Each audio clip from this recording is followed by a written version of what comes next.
Shaykh. We apologize to anybody for the technical glitch that happened in the last few minutes, but inshallah we have restored service and we will go ahead inshallah. Bismillah ar-Rahman ar-Rahim. Allah subhanahu wa ta'ala fi Surah Maryam says of Sayyidina Ibrahim alayhi salam, وَاذْكُرْ فِي كِتَابِ إِبْرَاهِيمَ إِنَّهُ كَانَ صَدِيقًا نَبِيًّا. Mention in the book, or remember in the book, meaning the Qur'an, Ibrahim. And then Allah goes on to say, إِنَّهُ كَانَ صَدِيقًا نَبِيًّا. He was a man of truth, صَدِيقًا نَبِيًّا, and he was a prophet. Alayhi salam. Then in Surah Imran we find that Allah says, مَا كَانَ إِبْرَاهِيمُ يَهُودِيًا وَلَا نَصْرَانِيًّا, meaning to say that Ibrahim alayhi salam was neither a Jew, Yahudiyan, وَلَا نَصْرَانِيًّا, no, he was not a Christian. وَلَكِنْ, but, كَانَ حَنِيفًا مُسْلِمًا, he was a man of pure natural beliefs. This is the whole understanding of the Hunafa, the Hanifa. There's the innate fitra of the belief in a single deity who has set this whole thing in motion, and Musliman, meaning that he has surrendered to that. Not only he has seen that truth, but he has surrendered to that truth. وَمَا كَانَ مِنَ الْمُشْرِكِينَ, and he was not from the mushrikeen. These are the people who add multiples of deities, attribute godhood to the sun, the moon, the stars, the ocean, the rivers, the rain, the fire, many things. These are the mushrikeen. And in the present day, of course, the people who worship Mercedes, and they worship Lexuses, and they worship their homes, and they worship their doctoral degrees, and so on and so forth. These are also a form of mushrikeen because they worship these things. Not to have these things is not wrong, but to worship them is what's wrong. Then Allah says, again, as similar in Surah Maryam, وَلَكِنْ كَانَ حَنِيفًا مُسْلِمًا, that he was that man of pure natural belief, a Muslim and not of the idolaters. And then in Surah Nisa, he says, وَمَنْ أَحْسَنُ دِينًا مِمَّنْ أَسْلَمَ وَجْهَهُ لِلَّهِ. Who could have a better deen, a better religion, a better way of life, a religious way of life, مِمَّنْ أَسْلَمَ وَجْهَهُ لِلَّهِ, than the one who surrenders completely to the presence of Allah subhanahu wa ta'ala. وَهُوَ مُحْسِنٌ, and he is excellent. وَإِتَابُ مِلَّةَ إِبْرَاهِيمَ حَنِيفًا. This is the one who follows the religion or the deen of Sayyidina Ibrahim, a man of pure natural belief. So who's better than that? وَإِتَّخَذَ اللَّهُ, and Allah took Ibrahim Khalila, and he took him as his intimate friend. He took Ibrahim as his intimate friend. This is in Surah Nisa.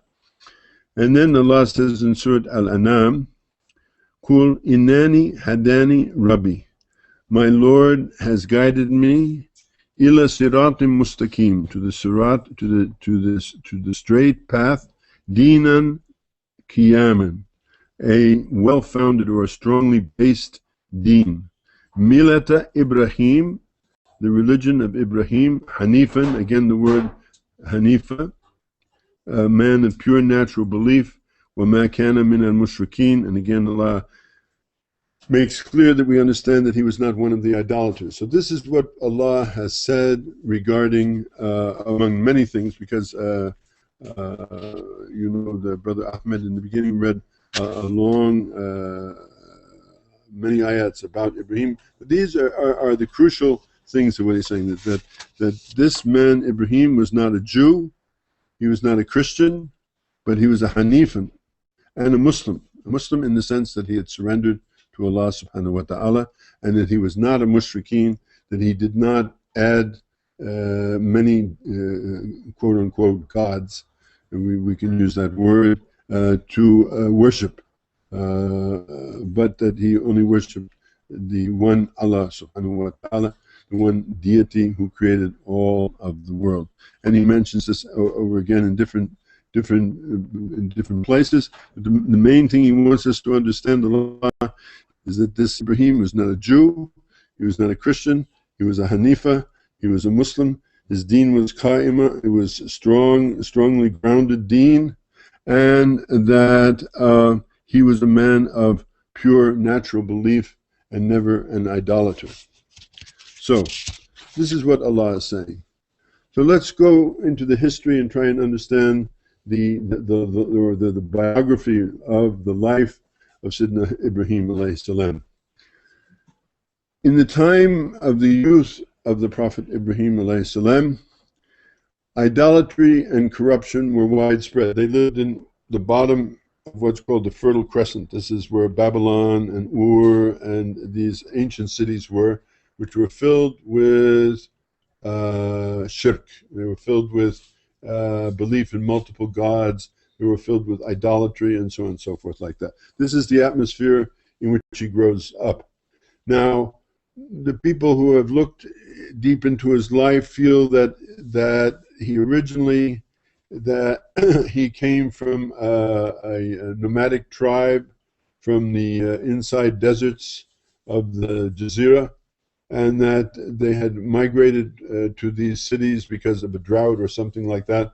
But this is not known exactly, but this is what the understanding is, that he was not a city dweller or from a city environment, an urban environment to begin with, but that his family were desert people who had migrated to the cities, as we see in the world in which we live, where people leave the countryside because they cannot feed themselves and move into the cities.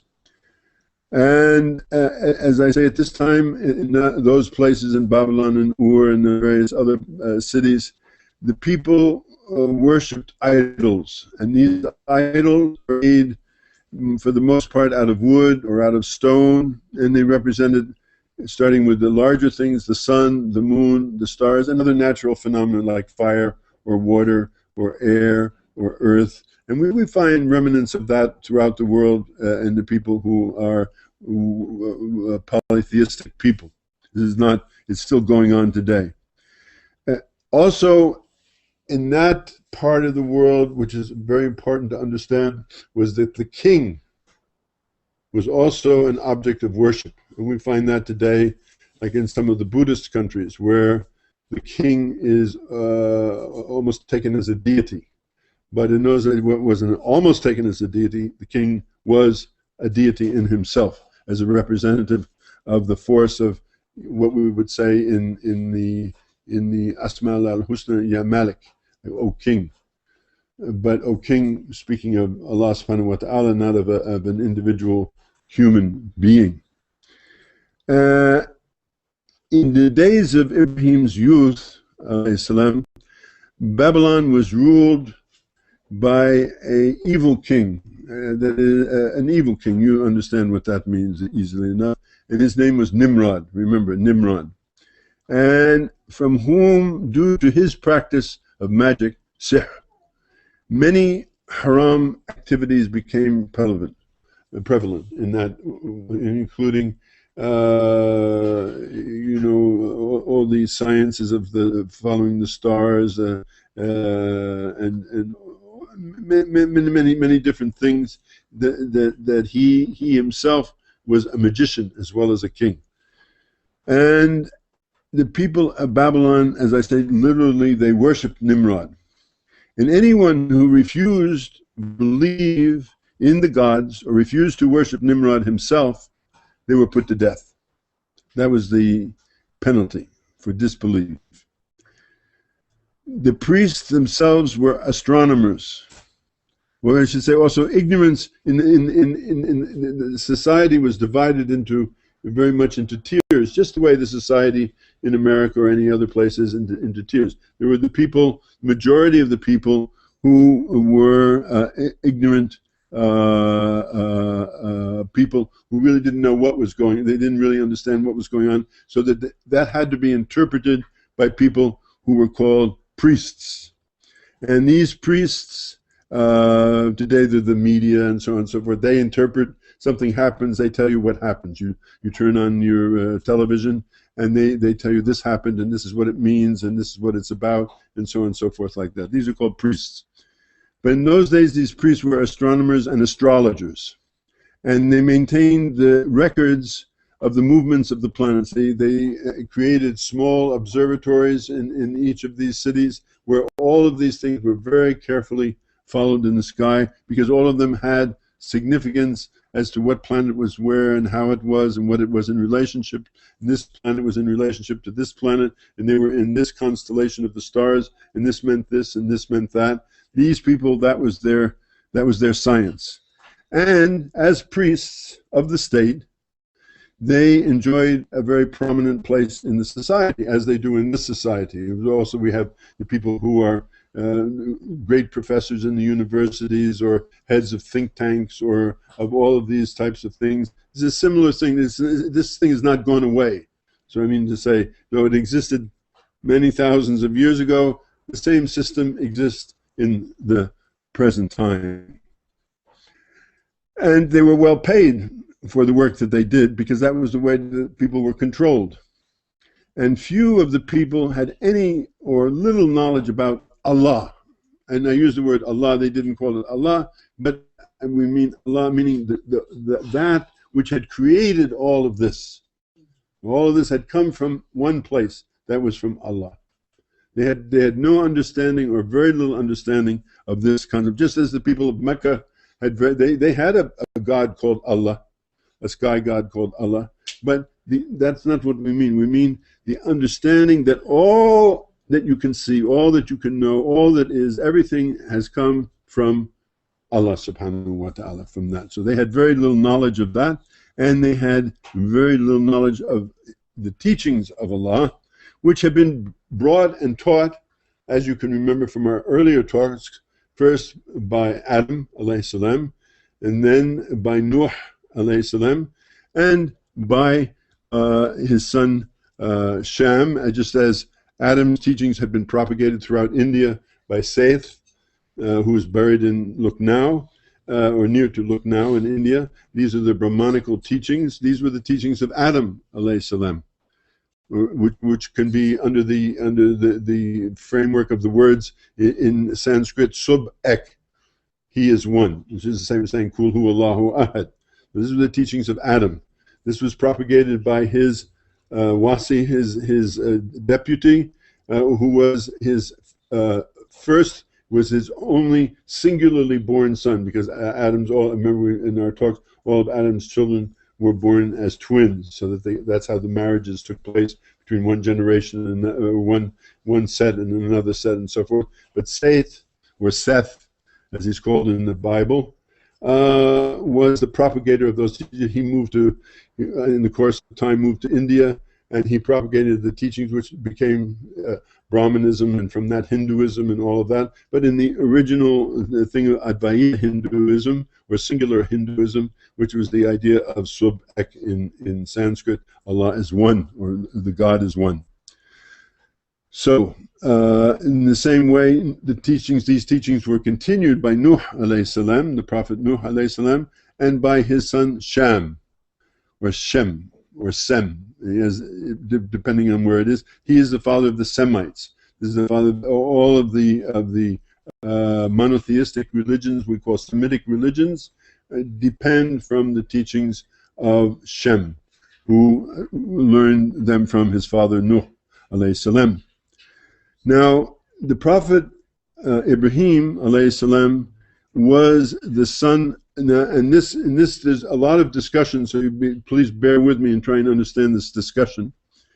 And if this thing runs over, incidentally, by the way, if this thing becomes long, because there's a lot to understand, and there's a lot that is not understood by people, we will, inshallah, on Wednesday evening, this week, inshallah, we hope to broadcast this, and we will put notices up on the website. The continuation of this talk, because it's not there is a lot of detail, and this detail has to be understood if you want to really understand. Because Ibrahim is the father of all, the father of Ismail alayhi salam, who is the father in time of Muhammad sallallahu alaihi wasallam, one line of transmission, and the father of Ishaq alayhi salam, or Isaac alayhi salam, who is the teacher and prophet from whom all Bani Israel comes from. So he's the father of all of this monotheism. So we have to make an effort at least once in our lifetime to understand it. So Ibrahim, in the Bible, is said he was the son of a man by the name of Terah. Now Terah, if you remember in the Quran, is called Azar. And in Surah 674. And he is the great grandson, 3 times removed, of Ibr or Hud alayhi salam. He lived for 205 years. And he was 130 years old when Ibrahim alayhi salam was born, and he talked with both Nuh and with Shem. So this is the father of him. And he had, some people say his name was Azar also, as mentioned in Quran in 674, but also some people say that's a nickname, like my name is not Nooruddeen, really my name is Abdullah. But my nickname is Nooruddeen, my kunya is Nooruddeen. So in the same way people have names and they have nicknames. So Azar was a nickname of this man Terah. And his mother's name was Mathla, and she came from the city of Kutha in Mesopotamia, and that's in the same general area. Now, many genealogists, including Ibn Abbas, radiallahu ta'ala anhu, suggested that Azar was actually the name of an idol that his father worshipped, and he was called after it. Ibn Jarir says that the correct opinion is that his name was Azhar. He probably had 2 names, which I have mentioned. One of is his name, the other is his nickname. And there are also some that say that the real father of Ibrahim was a Bedouin, and that he had sent his son to live in the city of Babylon to learn some trade, to learn something to do, and he had fallen into this job and was apprenticed to this man by the name of Azar, who was not really his father at all, but you know, in the sense, the way in the old days when you went to study with somebody, this person was like a father figure to you, a mentor to you, and that Azhar was like a father figure for Ibrahim in his learning of this trade of making idols. But that it was actually impossible for Ibrahim's father to be a mushrik or an idolater, because later you find when Sayyidina Muhammad ﷺ talks about all of the line of people from which he came, he said, all the loins that bore me, all the loins, all the sexual apparatus of the men and the women who bore him were pure. So it's very unlikely that his father could be an idolater. So many Muslims reject this and say simply, this is the guy that he wound up working for in the city. And this Azhar was an idol maker, and he was also, we find, also a staunch worshipper of idols. And again, I say that the Prophet said what he said. Now I give you the words, that the essence of his existence was transmitted and ultimately conveyed to his parents through a pure, holy, and sanctified progeny, and so that it could not be possible that Azar was his father. So there are other people say he was his uncle. There are many different things about him, but that was not his father in any case. But that he was a citified member of the tribe who made his living as an idol maker. So that we understand. So when you read the Quran, see, because that's why I always tell you, you know, there's 2 things. There's Nubuwah, revelation, Muhammad Rasulullah, yani, huwa khatam al-anbiya, the finished. There is no revelation after Muhammad sallallahu alaihi wasallam. It's finished. What's in the Quran, that's the end of all revelation, is there. But that when Allah closes one door, He opens another door. And the other door that He opens is wilayat. Wilayat is the explanation of the Quran. Because you say you have the Quran, but I can prove to anybody in this room and practically any Muslim that they don't even know, that they don't understand many of the things that are in Quran. even though you have the book, but you don't understand what it means. You need somebody who knows to understand, to explain to you so that you understand what it means. Huh? So like this thing of Azhar, you read one thing, but you gain from the history and understanding everything like this, another understanding of it, that this was not really his father, but really it was somebody that he worked for instance. In any case, we know from the Quran that this Azhar did everything that he could do to force Ibrahim or compel Ibrahim alayhis salam to worship these artifacts. Artifacts mean something that is made by hand, which he refused to do because he found the idea of worshiping these things, which could neither see, nor hear, nor speak, to be totally absurd. And he told people, and he was outspoken, mashallah, he was a prophet. And prophets are prophets from the beginning, not from they suddenly one day they wake up. They always are prophets. He was a prophet, and he told people that it was Allah who gave them everything, the things they possessed, and warned them of their meeting with him, and told Azhar, even though he was his boss, that he was mistaken. And we know this from the Quran, when Allah says, وَإِذْ قَالَ إِبْرَهِيمُ لِأَبِهِ أَزَارَ. Remember when Ibrahim said to his father Azhar, أَتَّخِذُوا أَصْنَامًا آلِهَةً. Do you take these idols as gods?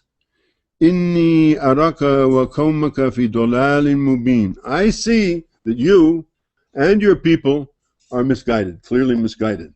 This is in Surah Al-An'am. But in any case, he needed a job, and whatever it was, he continued to work in the workshop or the factory until finally he reached a point in his life where it was just too absurd for him to continue, and ultimately debasing. Because obviously he probably started out as a young boy, he needed a job like this, he shut his mouth, he did his work, and so on and so forth, but he reached a point where he could no longer do that. And so what did he do? One day when everybody was gone, he took an axe, and he destroyed everything in the place, everything in the workshop, every idol, he destroyed it. And there was one big idol, maybe 2 or 3 times bigger than I am, as big as this wall behind me. And he took this, and it was like this, standing like this. And we still see that in India and places like that, where they have these big gods. And he took the axe, and he put the axe in the hand of that god. Okay? And so when everybody came back, maybe they had gone for lunch or whatever they did, when everybody came back, they found that everything was destroyed. This created a huge furore and a great deal of anger besides, because that was all their work. And that's what they relied on to make their living. And Azhar especially was very angry about the whole thing, and he demanded to know, how did this happen? Ibrahim, no doubt sweetness and light, alayhi salam, told him, obviously, since the axe was in the hands of the biggest one, that the big guy did it. At which point Azhar told him, don't be stupid. These things, quote now, these things have no power to do anything. We carved them, and they are but the work of our hands, end quote. And Ibrahim alayhi salam said to him, or words to the effect, since I don't know exactly what he said, so why in the world do you worship anything that can't cause you any harm or do anything to you in truth? Why do you bother to worship it? These words infuriated Azhar. And also all the people who worked in the shop, because mind you, when everything is destroyed, they're out of money for quite a while. And they immediately got on to Ibrahim, because they remembered him voicing his doubts in the past, accusing them. They accused him of destroying the idols. And he said to Azhar and to the people, so then what are these images to which you're so devoted? What are they really? And they said, we found our fathers worshiping them, so we found them doing it, we did it, and they worshipped them before. This has been going on for a long time. And he said, well then, you, as well as your fathers, are in error. And they said, is it really the truth you brought us? Or are you joking? This is all quotes from Surah Anbiya. And he said, no. He said, your Lord is the Lord of the heavens and the earth. He brought them into existence, and I'm simply one who bears witness to that. This is what he told them. Now, characteristically, you will always know that idolaters attach more importance to other beings than to Allah. It's one thing about idolaters all over the world, that's what they do. Allah is simply a side issue. And they fear them more than they fear Allah subhanahu wa ta'ala, because they can't see Allah subhanahu wa ta'ala, and they can see this little idol, they can see that. And one would be mistaken, actually, in limiting the beings valued by these people merely to statues that they carved out of wood or stone. Loving and valuing some other person more than Allah, or preferring that person's contentment over the approval of Allah, or fearing that person more than Allah, it's a form of idolatry. They were also among the people of Ibrahim those who loved and prized the skillful products of their own hands more than Allah. You see things like these things that people make all the time. They're beautiful, they're fantastic. Like you go to the Museum of Modern Art, you go to the Metropolitan Museum, you go to all these museums where people have made things. People, in many cases like the Mona Lisa or something like that, they practically idolize that. Even in the Western culture, this is an object of reverence to them and to the person who made it, and the person who made it is very famous and everything like that. This is what you see. More than Allah, you see that. But on the Yom Qiyamah, anybody will finally see, because then there's no way that you can deny the truth. They will understand that there is no power or might except with Allah. And they will see that idols and beings, not to mention the products of other people's hands. Unless you think that I'm talking about something in the past, let's talk about cars. Let's talk about houses. Let's talk about furniture. Let's talk about jewelry. Let's talk about clothing. People worship those things. They don't outright say they worship those things, but you see how they treat them. They're much more important to them, their shoes, than even a book. I wouldn't say the Quran, but I'd say other books in their house. The shoes are more important to them.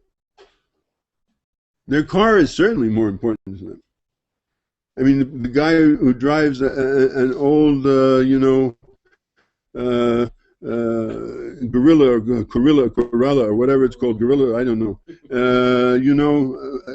20 years old, and it's like limping along. The guy comes by, is driving a Hummer or a Lexus. He looks down on him like he's a piece of dog dirt, right? Because he's driving the car. It's not who knows who's in one car, who knows who's in the other car. But I'm in a Hummer, and this guy's in an old Corolla, so I'm better than he is because my car is better than his. All of these crazinesses that we see in the present world. What I'm trying to do is to make sure you understand, I'm not talking about something necessarily 4,000 or 5,000 years ago. It still exists in the present. It still exists in the present. People value things more than they value Allah. Allah, yeah, okay, Allah, but okay, Allah, but what are we having for dinner? وَقَالَ إِنَّمَا اتَّخَذُونَ مِن دُونِ اللَّهِ, he says, you have adopted idols other than Allah. أَوْثَانًا مَوَادَةً بَيْنَكُمْ فِي الْحَيَاةِ الدُّنْيَا, but your love of them will only last in this life. ثُمَّ, and then, يوم القيامة, in the Yom of Qiyamah, يَكْفُرُ بَعْدُكُمْ بِبَعْدٍ, you will reject them and you will curse one another. وَلْيَعُونَ بَعْدُكُمْ بَعْدًا, and again that. Then وَمَا وَكُمُ النَّارُ وَمَا لَكُمْ مِن نَاصِرِينَ, and the fire will be your shelter and you will have no other helpers, in Surah Ankabut. So although he lived among the people who worshipped idols by the workings of his own understanding and his own consciousness, his own mind, Ibrahim alayhi salam came to know, because he's a Hanifa, he's a man of pure belief, and he came to understand that Allah subhanahu wa ta'ala was the one and only true Allah, or God. And he believed and he turned to Allah alone. And all through around this time, or some people say it happened later, he had a profound experience which caused him forever to turn his back on idolatry, earthly or heavenly, and put him really on the track to Allah. One time he was in the desert at night, and some people put this later in his life when he had gone to Palestine, and anyway, he met a man, who is called Malik Sadiq, or the righteous king, both in Hebrew and in Arabic. And the Babylonian Talmud says in this name is a nickname. It's the kunya of Sham. So he met Sham, the son of Noah and the father of the Semitic people. So we come back to, again, in all these books we have that Ibrahim knew Sham, son of Noah, for 150 years. So he knew him, or it's possible that he could have known him, and he met him in the desert. And again, in the Jewish scriptures that say this happened to him later in his life, the main thing I want to impress upon you is the lesson that he learned. This teacher, again, regardless of when the story happened, tipped him completely over the edge into becoming a mu'min. Before he was a Muslim, now he's a mu'min. He became a true certified believer in Allah. And what is of interest to us in terms of understanding of Ibrahim alayhi salam is related to us in the following ayat from the Quran. It's a long ayat. I just read you the English translation because that's most important, because hardly anybody here understands Arabic. He says, quote, and these are the words, the best of my ability, the best of my understanding in translation.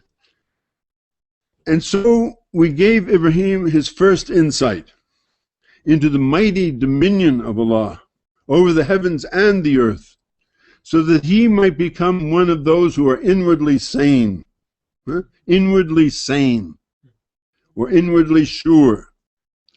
The night grew dark, and he saw a star. And he said, "That's my Lord, Hada Rabbi." But when he set, he said, I don't love things that set. But then he saw the moon rise, and he says, "That's my Lord." But when it set, he said, "Unless my Lord guide me, I shall become one of those who are astray." But then he saw the sun rise finally at the end of the night in all of its resplendence, and he said, "That's really my Lord. It's the greatest of them all." And he sat there, but then at the end of the day, what happened? The sun also set. And then Ibrahim said, "Oh my people, I'm through with those that you associate with Allah."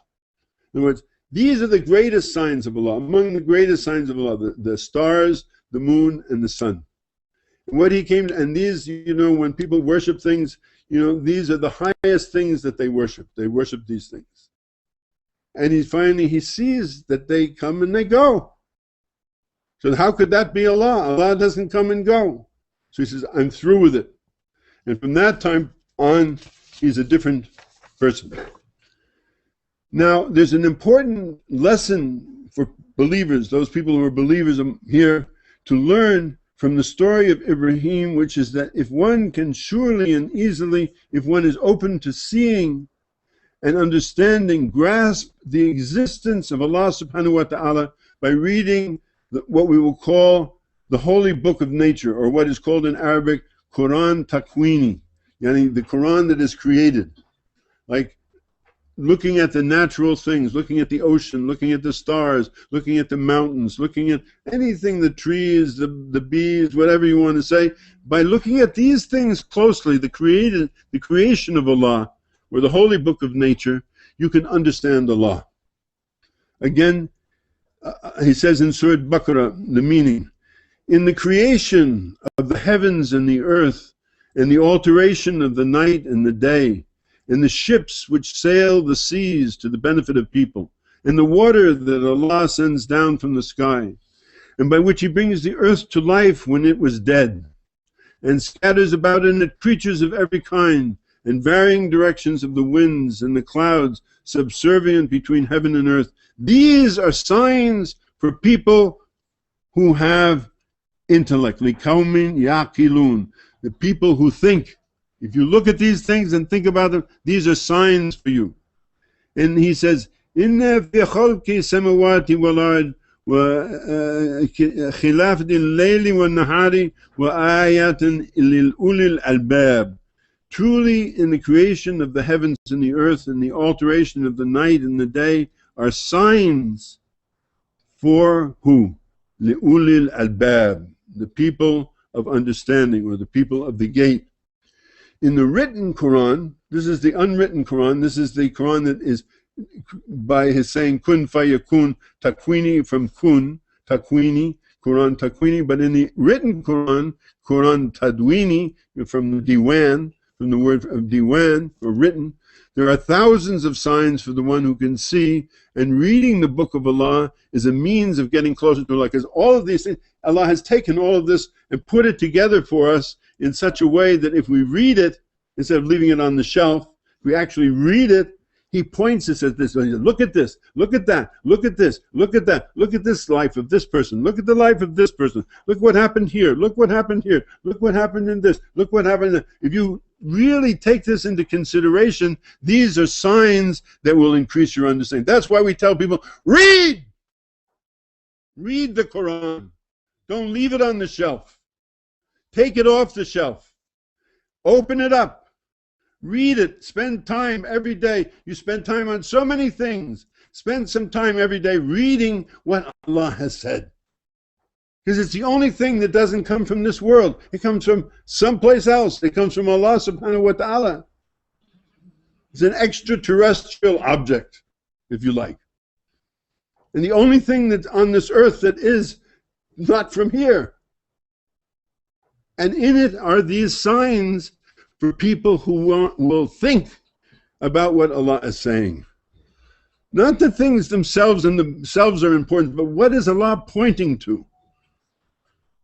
For instance, there's a bird. Let's say something else before that. If we look around us and we read the signs of Allah in creation, we look at it, we see the incredible perfection of the world. Like, I breathe out carbon dioxide, plants breathe in carbon dioxide, they breathe out oxygen, I breathe in oxygen. Yeah, I mean, you could talk about a million things that you just are so incredible like that. So you say, when you see this incredible perfection of the world, you know that the chance of such perfection being created by chance or trial or error or random happenings, which is what the secular scientists want to tell you. Oh yeah, it just kind of happened, I mean, human beings, there was this thing, and the ocean was here like this, and something came from outer space, and it fell in the ocean, and, that's where we came from. They still are telling us of that, by the way. Then we were monkeys, and after we were monkeys, we were people, and before we were monkeys, we were alligators, and, all these kind of stories that they tell us all the time. People actually believe them, by the way. But the chance, really, of that perfection, like the perfection of your body, the way your heart works, the way your lungs work, the way your eyes work, the way your ears work, all of that stuff, the chance of that being made by it being made by chance or trial and error or random happenings, it's just as likely as if a tornado hit a junkyard and created a Boeing 747. Just as likely.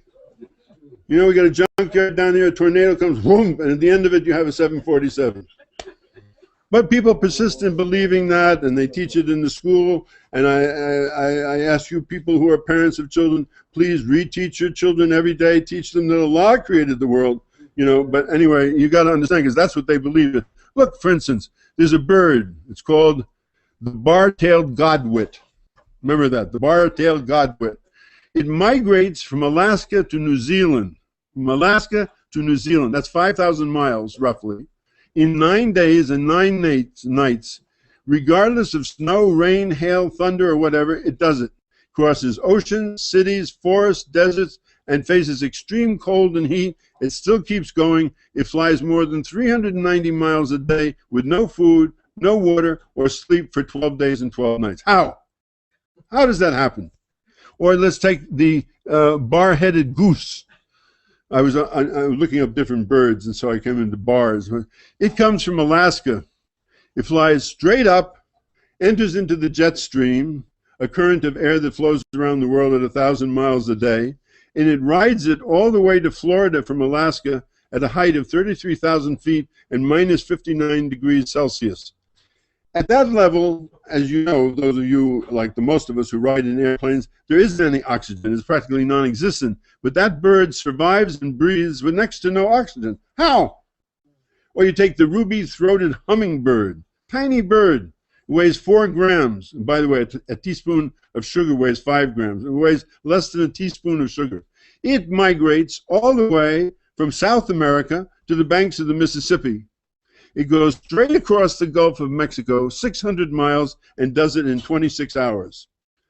So when the sun rises, the bird takes off, it flies over an open ocean, because if it were ever to land on the water, it would simply become fish food.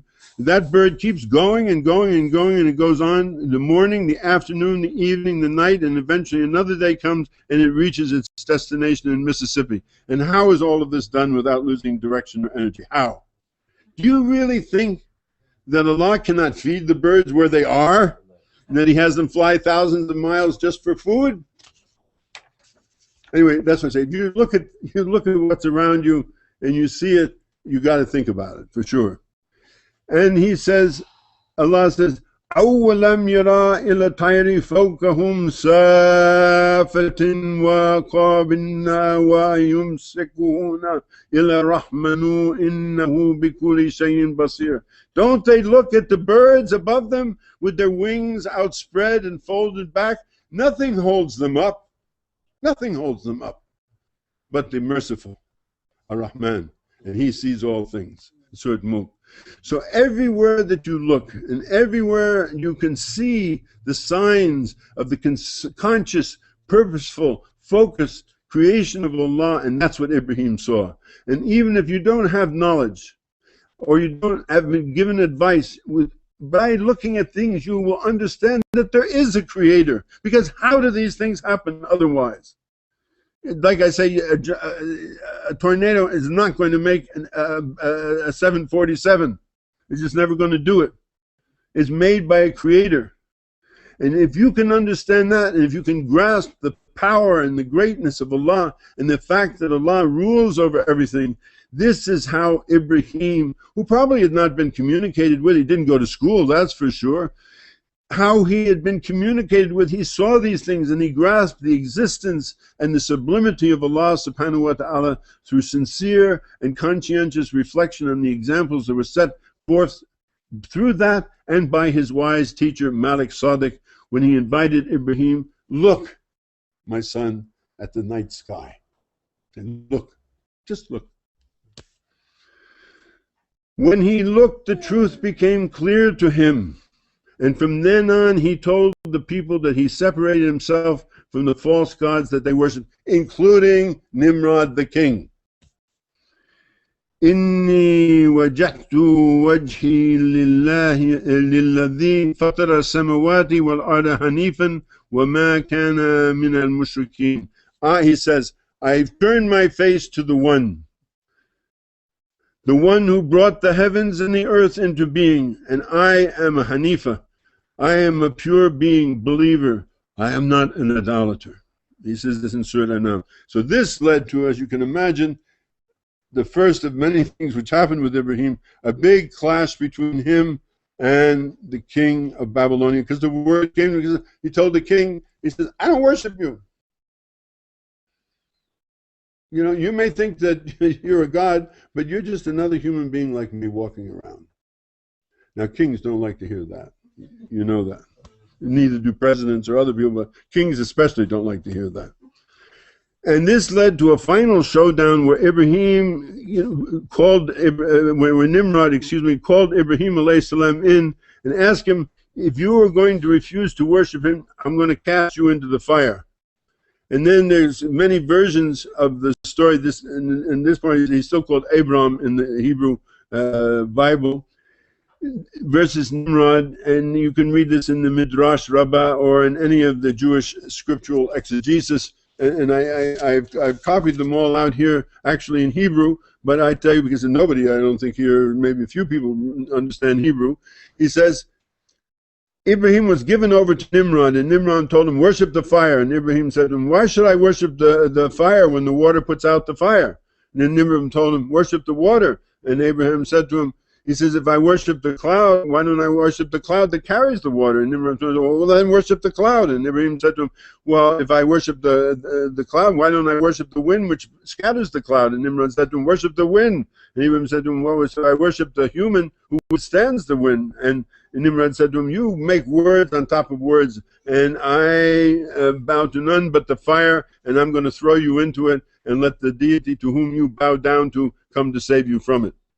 And Haran, who was Ibrahim's brother, was standing, and he said to himself, what should I do? If Ibrahim wins, I say, I am of Ibrahim's followers. If Nimrod wins, I say, I am of Nimrod's followers. If Abraham went into the furnace and survived, then Haran was asked, whose follower are you? And he said, I'm the follower of Abraham. Then Nimrod's people took him, and he threw him into the fire, and his belly opened, and he died before his father. That's what happened to Haran, who was the brother of Ibrahim, because he couldn't make up his mind which way he was going to jump. He was either going to jump Nimrod's way or Abraham's, and he wound up going, you saw what happened to him. So all of these things happened, but you know what happened in the end was that they threw him into the fire, and Allah told him, he says, قُلْنَا يَا نَارُ كُونِي بَرْدًا وَسَلَامًا عَلَى Ibrahim. And this was after Jibreel came to him and he said, you want me to help you? He said, what do I need your help for? What do I need your help, Jibreel? What do I need your... I'm trusting in Allah. Allah's going to take care of business. And Allah said the fire submitted to the will of Allah. It became cool. It became safe for Ibrahim. And he sat in the middle of the fire. This is the cover that we did for this. He sat in the middle of the fire just like he was sitting in a garden. And he did not have any fear nor any worry, because why? What does he say? Allah inna awliya Allahi la khawfun alayhim wa la hum yahsanun. Surely the friends of Allah feel no fear and know no sorrow. And he felt no fear, and fear and awe were dead. And the fire was turned into coolness, made the air pleasant and refreshing, because he was one of those who love Allah subhanahu wa ta'ala, as Ibrahim did, and he does not fear anything. Because as what I told you, that Allah says that the people who love Allah have no fear and they have no grief. That was Ibrahim. That's the first story that you have to understand in the life of Ibrahim. You've got to understand this story and everything that's connected to it. You've got to understand that. This is the basis of the whole thing of understanding that. That he put it to the test. Took it all the way. I take it to the limit one more time. He took it to the limit. He threw him into the fire. The fire turned cool. He sat in the middle of the fire just like he was sitting inside of a garden, and nothing happened to him whatsoever. And all of Nimrod and all of his power and all the powers of the kings, whether these are the kings of then, whether the kings of now, whether the kings in between, you know, because Allah says, when I want to destroy a town, I bring the king to it. All of this, nothing. Nothing. That's what you have to understand. This is where Ibrahim is coming from. He knows beyond a doubt, because if I throw one of you into the fire, I don't know how strong your belief is, but his belief was strong enough that he could be thrown into the fire and he would survive. That's what belief is about. That's when you talk about belief, that's what belief is about. Not something in your head, not some vague thought in your heart, none of that. But you are willing to go into the fire because you know that nothing has any power over you but Allah. And if Allah wants you to burn you up, He'll burn you up. And if Allah wants to keep you, He'll keep you. This is Ibrahim. This is where he begins from. This is his beginnings. That's it? No, we have time. Time more? Okay, good. Now I'll go to, because there's many points in this thing, but it's very important to understand this thing of why he is the person he is. That's what I want to really to impress upon your understanding, inshallah. Understand where is he coming from. And understand what does it take to become a believer in Allah. So, but after this happens, Mr. I have to take a drink. After this happens, and it's clear he can't remain there anymore. I mean, how can he stay there? So he leaves. And he goes, he says, Ya abati, inni qad ja'ani min al-ilmi ma lam ya'tika fatabi'inni adkha siratun sawiya. My father, knowledge has come to me, which never reached to you. He's talking to Azar. So follow me, and I will guide you to the right path. Well, his father, of course, no doubt, he rejected that call, and Ibrahim realized that no one else was going to believe his words. He decided that he was going to leave his city. And he left his people, and he first traveled with his cousin Lut, alayhis salam, the prophet, his cousin, to a city to the south of Babylon, which is the original city called Ur. And this is where he went to. If you get the books have maps in it so you can see where all these places are, because many people don't know the geography of this. This is southern Iraq, what is now Iraq, it's southern Iraq. And he did not stay long, in any case, he didn't stay long in Ur. He went first south, he went to Ur, then he went north, and he went to Haran. Haran, you can reach by following the Tigris north, directly north, and it's linked to Nineveh in the east, and from there to Shem, which we call Syria nowadays, and then south to what is now Philistine and its capital city, Quds al-Sharif, and then from the southeast further to Misr, or Mizraim, or Egypt. This is his journey. He's going to go from here, go to Haran, and go across this whole land, across through Syria, down through Palestine, and settle for a while in Palestine, then leave Palestine because of a drought, and go into Egypt, and then come back from Egypt and settle in Beersheba or Beersheba, 7 wells, and near to the city of El Khalil, which the Jews call Hebron. This is his life. This is the next part of his story. What was important of his trip to Haran, and the importance in general of Haran, is that this is where many of the prophets found their wives. And he found his wife there. Her name was Sarai. Later she became known as Sarah, but her name was Sarai. And he found his wife there. And so that's the importance of Haran, is that, and many, Yaqub found his wife there, and Isaac found his wife there, and others found their wives there. And as I say in the book, we have maps, that show you all of these things so that you can get your mind into understanding where these things are. And in the Old Testament, it says that Yahweh said to Ibrahim, "Leave your country, leave your kinsfolk, leave your father's house for a land that I will show you, and I will make you a great nation. I will bless you. I will make your name great. You yourself will be a blessing. I will bless those who bless you. I will curse those who curse you, and all of your families in this earth will be blessed." It's very important to understand. The thing that the Israelis don't understand is that when he says your family, who is he talking about? He's not talking just about Ishaq. He's talking about, first of all, Ismail. The baby's in the food back there. Hello, who's watching the child? Who's watching the child? Am I here to watch children? Where are the parents of that child?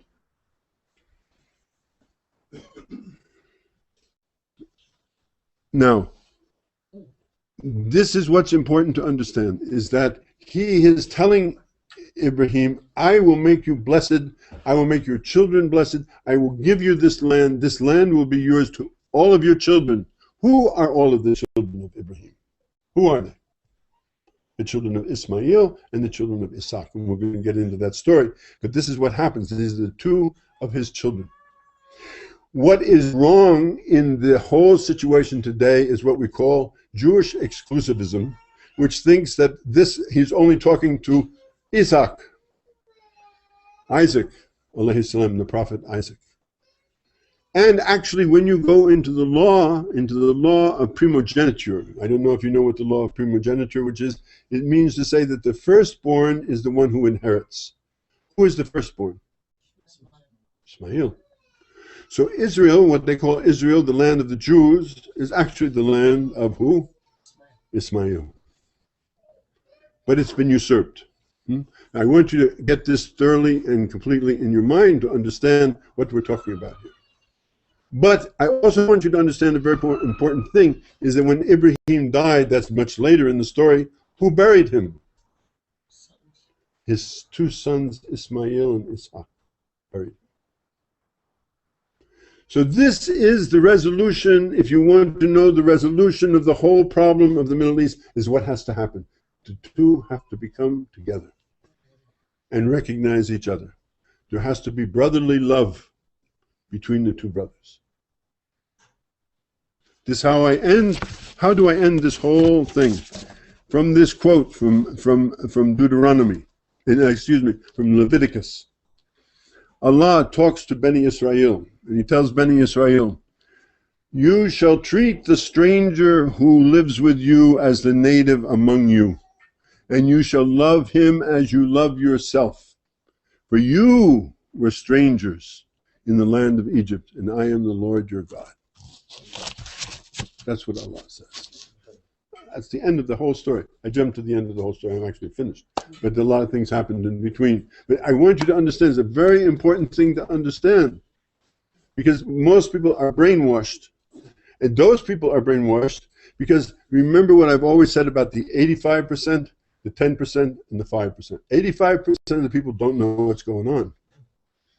They don't know what's going on. Whether they're Muslims, Christians, Jews, Hindus, Buddhists, whatever they are, they don't know what's really going on. They depend upon the 10% who are going to tell them what's going on, but those 10% are manipulating them to get their money out of them, to turn to war with one another so that they can make money, whatever they're doing. 85%, 10%. Then there's the 5%, like Papa, somebody like that, poor, relatively speaking, sincere teachers who will tell you the truth about what's going on. The truth about what's going on. That none of these people, nobody in the State Department will ever tell you the truth. Nobody in the Russian government will tell you the truth. Nobody in the Israeli government. Nobody in the Iranian government. Nobody in any government will ever tell you the truth because they're there to manipulate the truth, to turn people against people and make people against people and fighting people so that they can take their money and their power, whatever they can take from them, right? That's to understand. It's only 5%. You need to go to find those 5% who will tell you the truth about what's the situation. What's the truth about the situation? Brotherly love.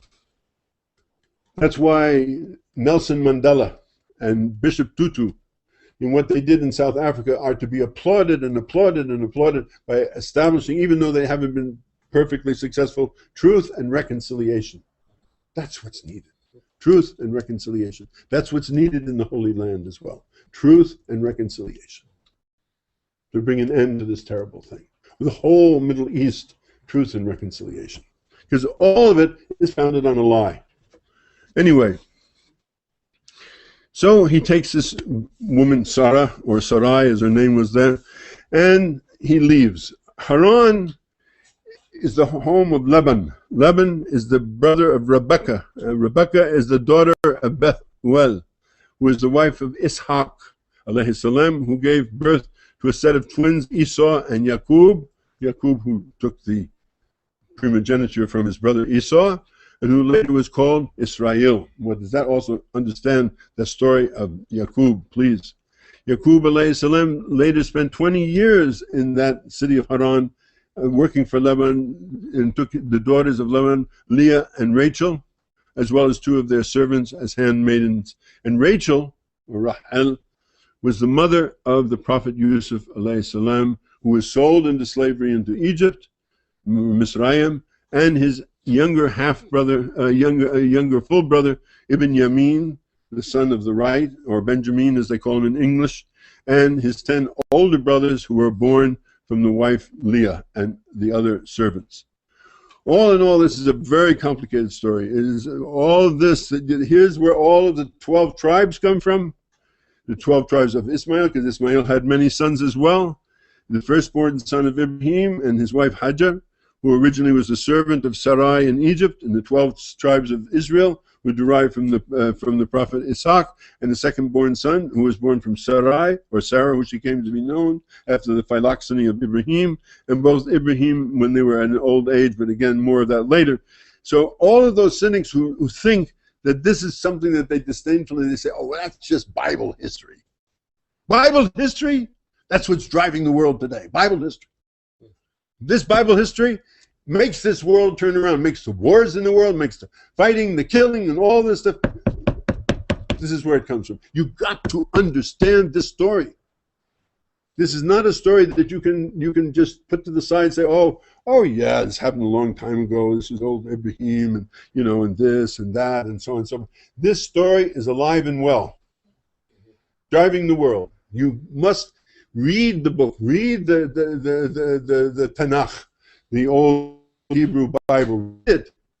Try to understand how these stories have entered into the minds of people so that they become their minds.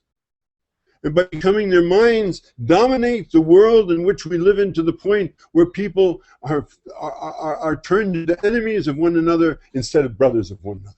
That's what we want. We of the 5% want brotherhood and sisterhood. We want peace, and we want justice, and we want mercy, and we want love, and we want freedom. That's what we want. This is Allah's plan. Not fighting and killing and being against people because of this thing or the other thing. All of Shaitan's business says, I am better than you. I'm better than you because I'm black and you're white. I'm better than you because I'm from the north, you're from the south. I'm better for you from this, from that. Whatever it is, nobody is. We're all related children of Adam and Hawa, and we have to make peace among ourselves if we want to really have, because we are facing big problems in this world, my brothers and sisters, big problems. And we need to be together, not against each other. So, when Ibrahim and Sarah left Haran, he was 75 years old at that point. So it was a long time he spent there.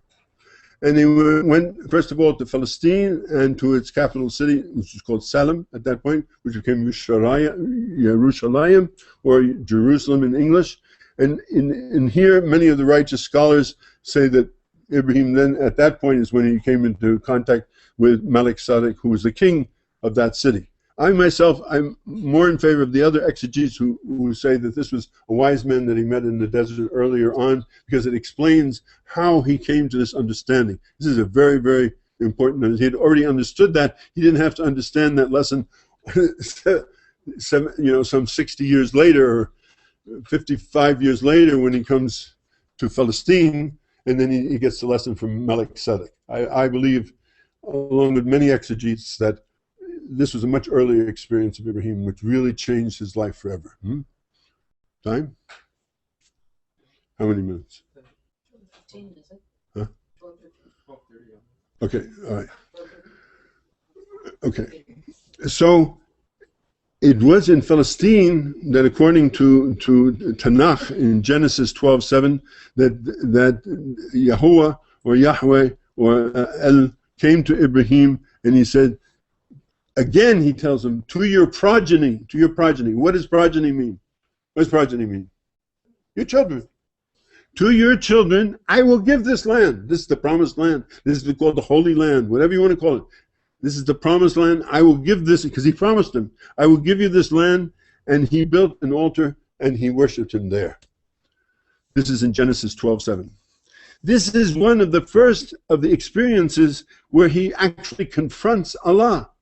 He actually, before he knows, now he knows Allah exists, but then Allah comes to him.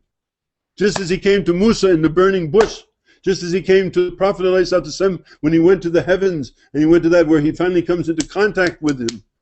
And he's talking to him. This is a direct theophanic experience of spirituality at the deepest possible level. And he says, he confirms that he has arrived finally at the place that he has been sent to. All of this journey has been to get to this place. This land is promised to him. This is the land that Allah will show him. And in this land, he says to him, now he says to him in Genesis, just a little bit before, in Genesis 12:2, I will make you a great nation, Ya Ibrahim. I will bless you. I will make your name great, and you will be a blessing to all people. And he removed from there and he went to the mountain on the east of Bethel. Bethel means what? Beit Allah. Beth means Beit. El means Allah, the God. Beit Allah, the house of the God. He went there and he pitched his tent in Beit El, or Bethel, to the west, and Ai to the east. And he again built another altar to Allah. And he called on the name of the Lord, and so on and so forth like that. And then he continued on, and he went also to visit in the Negev And he tells about this in Genesis 12:9. Now the Negev, then and now, was a semi-aridic southern highland which is ideal for grazing sheep. It slopes to the south, which means it has good air and good drainage and so forth like that. And in that he found his place, which actually wound up being his resting place, in a place called El Khalil, or Hebron, near these 7 wells called Bir Seba, which in modern day Jewish is called Beersheba. Beersheba, in the Arabic, the Semitic, Bir Seba, 7 wells. That's where he landed. That's where he made his place. Okay? And in a side note from all this, you notice he never goes by the Mediterranean Sea. He never goes by the Mediterranean. All of this is in what's called in Arabic Daful Garbiya, the West Bank. All of his travels, and I have a map here, so he's never going over there. He never goes over there to the side by the sea. None of his journeys are there. It all goes right down the middle in this the West Bank, what they call the West Bank. Then there came a famine in the land after he had settled there for some time. And he left there, and he went, this is in Genesis 12:10, and he went to what's called Mizraim in Hebrew, or Misr in Arabic, Egypt land, and he sojourned there. And it is well known by this time that Ibrahim has some time in the land, and it is known that in that land from time to time the rains fail and there's severe famine, and as such the Holy Land is always vulnerable to famine because it was always dependent on rain. And so Ibrahim makes his way for Egypt because the Nile in Egypt never fails, almost never fails. We know from the story of Yusuf, sometimes it does fail with the 7 years of fat and 7 years of lean and so on and so forth. But by and large, you can say always in Africa, the Nile produces for the people. Always takes care of all the people who live all the way from Habash, all the way to the Mediterranean. All those people are taken care of all the time by the Nile. And this makes a character of the Egyptian people. This character of the Egyptian people is generosity. The Nile is generous. It's very generous. It's not like the Tigris and Euphrates. Tremendous floods and all kinds of things happen. Warlike people in southern Iraq and all of that. Because there is not that constancy. In Mizraim, in Misr, in Egypt, there's this constancy of the Nile which always takes care of its children. Always. So that when people visit there, they're always taken care of. I remember walking down the street in Egypt one day. There's this guy. He's sitting there, old guy. He's eating a plate of beans. Truth. And he said, son, in Arabic, he says, son, ya ibni, istariah, sit down, akhdumi, eat with me. He has only a plate of beans. He's a king. I don't have anything. I'm just walking around down the street. I don't have anything. He's got a plate of beans. He's going to feed me. That's the people of Egypt. That's the people of Egypt. Then and now. No matter what's going on, the revolution and everything, they just had a long period after colonialism that many people have, and they're still trying to get things straightened out, and maybe they will, inshallah. We pray, inshallah ta'ala, that they do. But this is their nature. So they welcomed him there, but one problem, and that was that the wife of Sidna Ibrahim, Sarai, was the most beautiful woman you could ever hope to see. She was beautiful in the way that Yusuf alayhi salam was handsome. Remember the women who saw Yusuf, they cut their fingers because he was so, mashallah, what a man to look at. He was so like that. Sarai was like the most beautiful woman you could ever imagine. And they were 75 years old. She was still beautiful. And people longed for her. Wherever they went, he had to hide her. And the strange thing was they never had any children. And the thing that Ibrahim was afraid of was that if the Pharaoh thought that Sarai was his wife, he would kill him to take Sarai. So he told Sarai, okay, Sarai, let's work it this way. You're my sister. You're going to be my sister, right? And this king is going to so love you that indeed he's going to make you welcome in his household, quote unquote. And you will go and stay in his household. And she did. And who was the leader of that household, of the women? A woman by the name of Hajar. Hajar was the daughter of a king of Maghreb, also a very, very beautiful woman. And Sarai came to live in that household under the aegis of Hajar. And I bet you never heard that before. You learned something today. You came here, you learned something today. Then there are various things happened, and finally, you know, what happened was that they left. But when they left, because the Pharaoh really loved Sarai, Sarai was like beautiful, he had heaped upon her gold and jewels, and heaped upon her, and her husband had heaped upon him goats and sheep and camels and what like that, and he had become a wealthy man. And his cousin Lut, alayhis salaam, also a wealthy man, petty chieftain. And he left. And Hajar had so become a lover, as it were, not a physical, sexual lover, but a lover in her heart of this woman in her care in the house of the Pharaoh, Hajar, that she went with Sarai. She went together until they returned back to the land. And Sarah loved Hajar at that point, loved Hajar. And they had no children. And all the time, Ibrahim was praying to Allah, please Allah, send me a son, send me a son, send me a son, send me a son. Years and years and years and years and nothing. And they made love, you can be sure, all that time. And no child. So Sarai says to Hajar, Hajar, why don't you become Ibrahim? So maybe you two have some chemistry. Maybe something will happen. Maybe. Within a year, 1 year, lo and behold, who do we have? Ismail, alayhis salam. Now, my time is just about an end. That's a good place to leave it at the birth of Ismail. I will resume this story, inshallah, sometime during the week. February the 6th, I will resume this talk, inshallah, on this YouTube channel, inshallah. And I will tell what happened from the time of Ismail to the burying of Ibrahim, alayhi salam, the birth of Ishaq, the whole relationship, how Sarai became Sarah, and how Abram became Ibrahim. We haven't told that story yet, because he's always up until then, in Genesis, he's called Abram. And after this, he's called Ibrahim.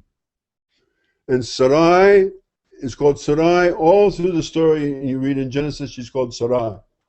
But after this point, what's called the phylloxeny of Ibrahim, when the angels, 3 angels, come to the house of Ibrahim and tell him, you're going to have another son. Sarah falls down on her face. It says in the Quran, she falls down on her face laughing. She said, what? Like, you know, like 90 years old, am I going to have a kid? Are you kidding? You know, I may be beautiful, but, you know, I mean, there's a length to everything. But she becomes pregnant. She has a child called Ishaq. And there's 2 angels, 3 angels, they come to him. And they come like guests. And he says, oh, I want to feed you and like this. And he says, really, I've come to tell you something, you're going to have it. So bring your wife in here. Tell your wife to come here. The wife comes in, he says, you guys are going to have another baby. You're going to have a baby. His name is Ishaq. You know what Ishaq means? He laughed. It's a cosmic joke, folks. It's a grand cosmic joke in which you have to understand all of these things in a certain way. But you've got to understand the story if you want to understand the world in which you live. So, did you learn something? Yes. Alhamdulillah. Allah Akbar. Okay, so we read Fatiha, inshallah, and I'll be finished, inshallah, for the first part of the story. A'udhu billahi minash shaitanir rajim. Bismillahir rahmanir rahim. Alhamdulillahi rabbil alamin rahmanir rahim. Maliki yawmiddin. Iyyaka na'budu wa iyyaka nasta'in. Ihdina as-siratal mustaqim. Siratal ladhina an'amta alayhim ghayril maghdubi alayhim waladdallin. Amin. Alhamdulillah. Waqt as-salat, inshallah.